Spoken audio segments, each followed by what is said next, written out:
brought to you by Charity Mobile, the phone company that supports life and family. 5% of your monthly plan price goes to your favorite charity. Buy the way you believe at CharityMobile.com and use promo code TRADITION.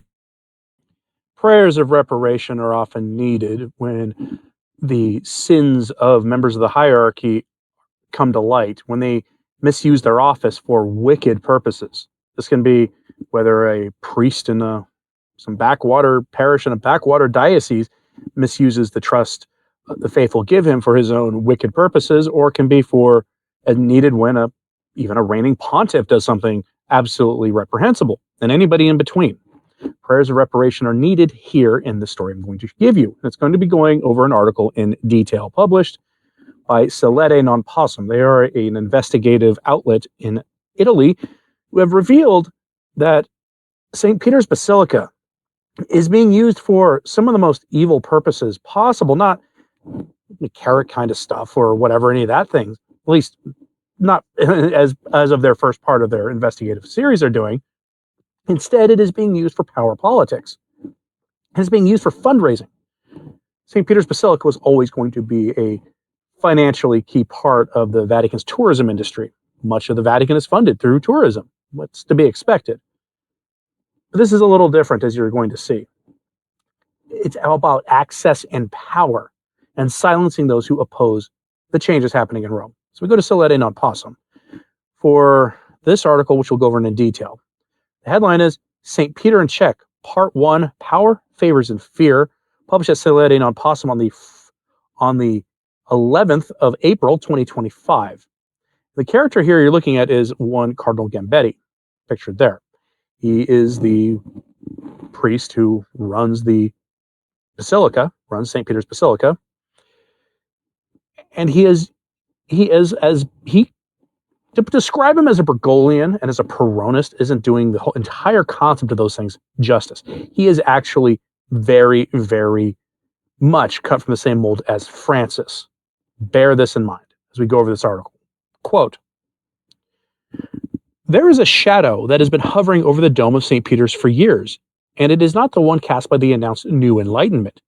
It is the shadow of power exercised in a despotic, intimidating, and in many respects illegal manner. The protagonist of this disturbing parable is Cardinal Mauro Gambetti, the Franciscan friar who leads the Basilica di San Pietro, but who for some time now seems to have forgotten both the rule of St. Francis and the evangelical humility and mercy preached by Pope Francis. Behind the image of the smiling little friar lies a man who uses his position to persecute, punish, fire, denounce, and, as several episodes demonstrate, even seek the arrest of those he considers enemies or non-aligned. The Vatican, long under the scrutiny of the international community for an opaque and self-referential justice system, today finds itself at the center of a new storm, that of Gambetti's kingdom.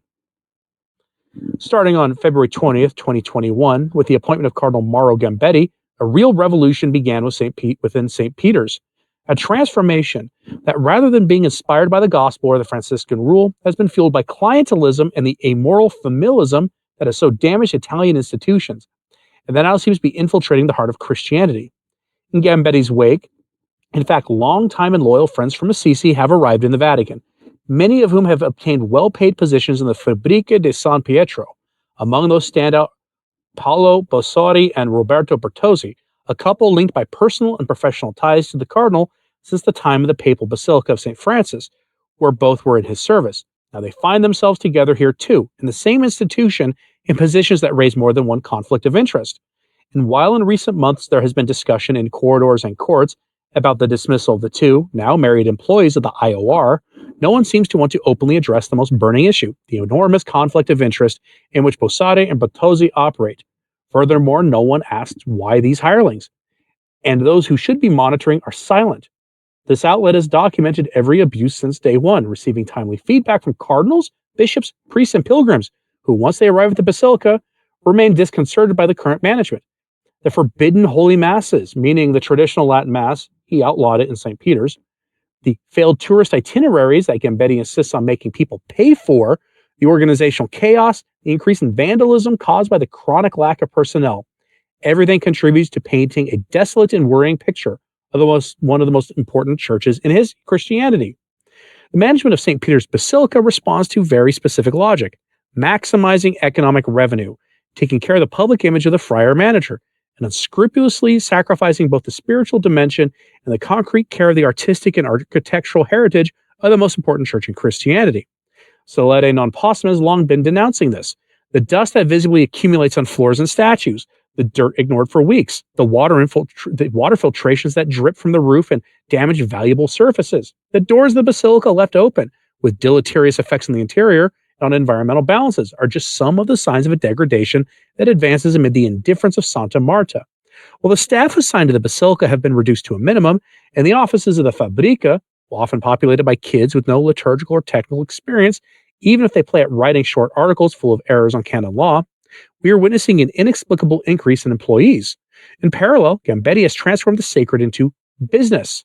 Under the pretext of human fraternity, events by the Fratelli Tutti Foundation have made the basilica the scene of initiatives that are more similar to nightclubs than prayer spaces.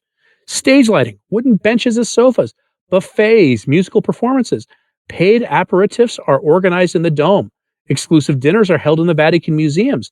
And even in the Fabrica, agreements have been reached with penitentiary institutions to allow prisoners to enter for propaganda purposes in the name of a false operational humanism. All of this is a very specific name, whitewashing.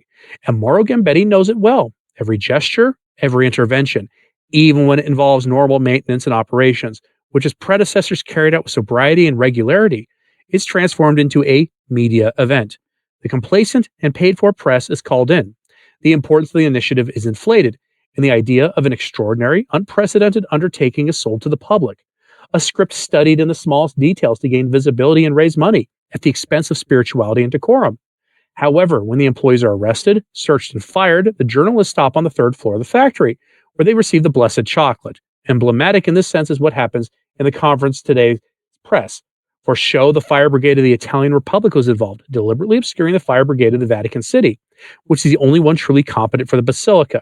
An eloquent gesture which reveals the habit of trampling on rules, hierarchies, and competences in order to guarantee visibility for himself and favors for friends. End lengthy quote. The author goes on here to talk about decadence. This is political trading of favors. That's all this is. This is enriching himself. And of course, looming over this issue is the issue du jour for the Vatican, going back to the very day Francis came out on the loggia. And frankly, long before that. And that's the issue is finances, money.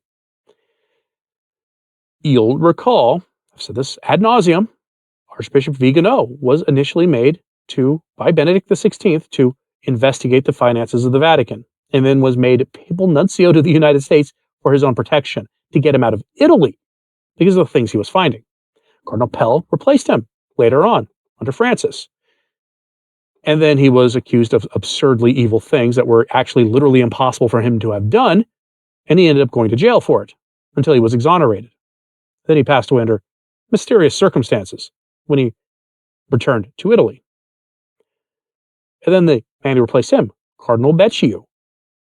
It turns out in a recent news article that the charges against him may be not real. That he may actually be innocent. Amazing stuff.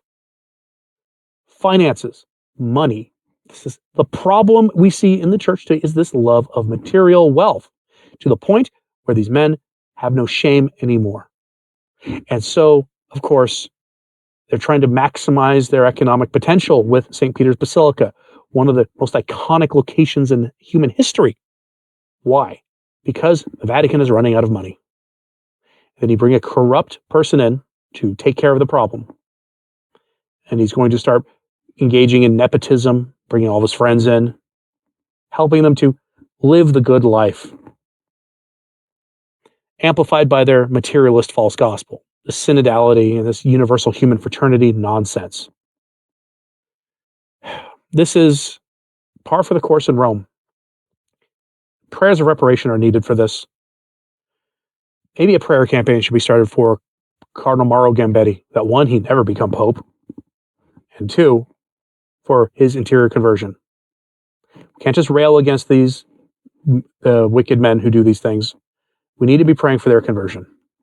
Souls are on the line, specifically beginning with theirs and, of course, yours hearing this. I'm curious what you have to say about this. Let me know in the comments, please. Hit like and subscribe if you haven't. It certainly helps. So does sharing this on social media. That helps too. I'll have the full article posted to returntotradition.org by the time you're seeing this video, if you want to read it for yourself in full.